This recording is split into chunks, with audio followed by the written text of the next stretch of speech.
O alemão acusado de se passar por padre e celebrar missas sem autorização da Igreja Católica está prestando depoimento neste momento na delegacia da Pituba. Ele foi preso hoje à tarde.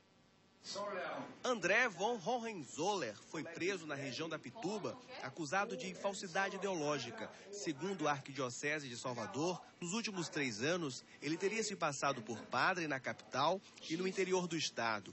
O alemão usava outros nomes, como Wolfgang Schuller, e se dizia membro de uma comissão do Vaticano que investiga irregularidades dentro da Igreja Católica. No momento da prisão, ele estava com uma Bíblia e levava uma batina. André disse que vem sendo perseguido pela Igreja.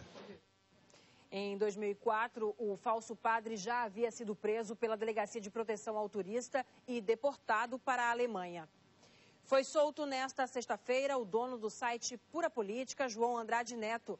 Ele é acusado de extorquir dinheiro de empresários baianos. A repórter Léo Rodrigues tem outras informações.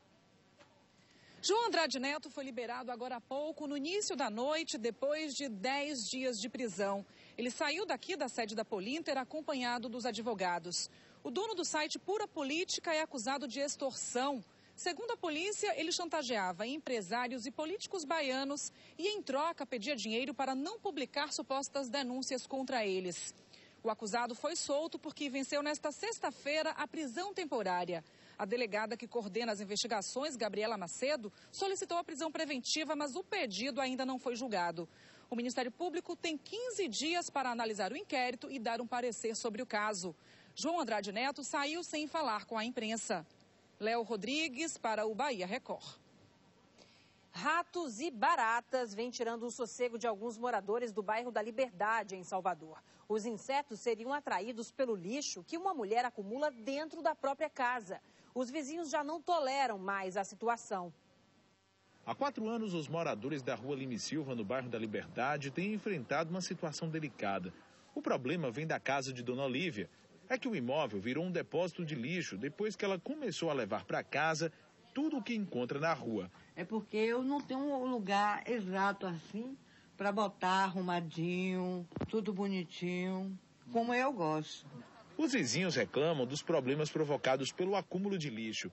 São ratos, baratas e outros insetos. Fica fedendo, né? Dia, tarde, à noite, então, meio-dia, então, fedetina danada. Esta mulher se queixa que os ratos já destruíram quase tudo na casa dela, que fica embaixo da de Dona Olívia, sem falar nas doenças. Chegou ao ponto de um filho de vocês adoecerem? Foi. Adoeceu de hepatite, teve hepatite. Viu? E teve muito grave, paralisou perna, paralisou tudo. A nora de Dona Olívia conta que o problema chegou a tal ponto que os vizinhos não podem mais colocar o lixo na porta de casa. Ela cata os lixos. Na psiquiatria, o caso de Dona Olívia é conhecido como Síndrome de Diógenes, que foi um filósofo grego que vivia dentro de um barril e costumava acumular lixo ao redor dele. Quais são as características dessa síndrome? São pacientes mais velhos, que vivem reclusos, vivem sozinhos, longe da sociedade, longe da família, como Diógenes vivia. Dentro do barril, não se comunicava com a sociedade nem com a família.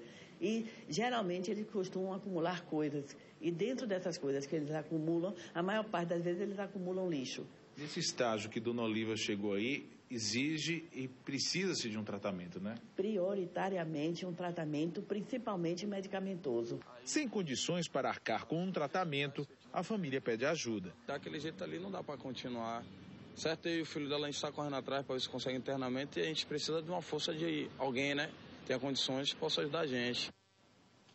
Há 6 anos, cerca de 120 pessoas estão morando em um galpão abandonado no bairro da Ribeira, em Salvador. Eles aguardam a transferência para casas construídas para as vítimas das chuvas desde o ano passado. Com medo de um novo desabamento, Dona Nelma se mudou 2 vezes dentro da mesma comunidade. Ela teme pela própria vida e da família, caso nenhuma providência seja tomada. Pode estar um dos meninos brincando por aqui, correndo, e aí a parede descer uma coluna dessa, o menino morre. Pelo menos 120 famílias continuam na ocupação da antiga fábrica de chocolate no fim de linha da Ribeira. Os sem-teto vivem em condições precárias há mais de 6 anos. A infraestrutura é deficiente. Crianças e adolescentes brincam na lama. Os escombros do último desabamento ainda estão no local e parte do galpão corre o risco de cair. Preocupados, os moradores mal conseguem dormir. De noite que está chovendo, um vento danado, risco de desabamento, aqui também. Aqui mora a criança. A mãe teve que sair correndo porque desabando, ali o rapaz que mora aqui está desabando. Aqui falta tudo, aqui não tem nada. Nós queremos a solução, as nossas casas. Os sem-teto esperam providências dos órgãos responsáveis. Enquanto ainda não sai nossas casas, né, o que eles podem fazer pela gente aqui?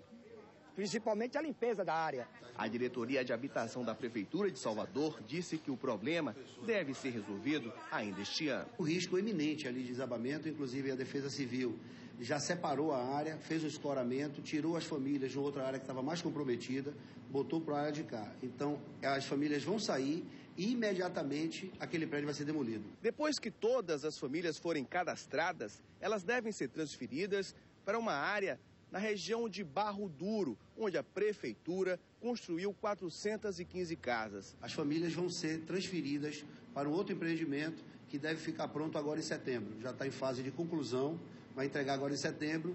Nós acreditamos que no final de outubro essas famílias já estejam recebendo as novas unidades habitacionais. Confira agora as dicas de diversão para o fim de semana. Olá, boa noite! O Em Cartaz está no ar e eu trago dicas para seu lazer e diversão. O som do hip hop vai invadir Salvador com o primeiro Hip Hop Resistência Festival e vai reunir os 3 grandes nomes da expressão do rap nacional: NV Bill, Racionais MCs, Facção Central, além de bandas locais, pistas de skates, oficinas de tatuagens e grafites. No Wet n Wild, amanhã às 6h30 da tarde. Ingressos 30, 40 e 45 reais. Para quem gosta de samba, a banda Paparico faz mais uma edição do Domingo do Samba, com muitos convidados.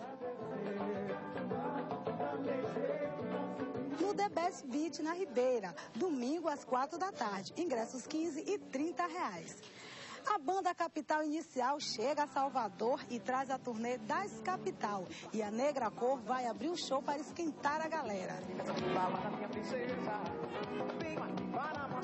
Na área verde do Otton, em Ondina, domingo às 5 da tarde. Ingressos 35 e 70 reais. Tá bem recheada de opções esta agenda, né? Então escolha a sua e divirta-se. E se você quiser ficar bem informado, acesse o nosso site, itapuaonline.com. Um ótimo fim de semana para você e até sexta que vem. Beijo, tchau. E mais uma baleia apareceu no litoral de Salvador. Foi na manhã de hoje, veja. A baleia apareceu na área próxima ao Farol da Barra. Observe que um barco de pescadores se aproxima e passa bem ao lado dela. Nessa época do ano, é comum que esses animais migrem das zonas de alimentação à procura de águas mais quentes, calmas e pouco profundas, como as do litoral baiano, para acasalar e se reproduzir. A gente termina aqui. Por causa da propaganda eleitoral, o Bahia Record não vai ser exibido aos sábados. Uma boa noite.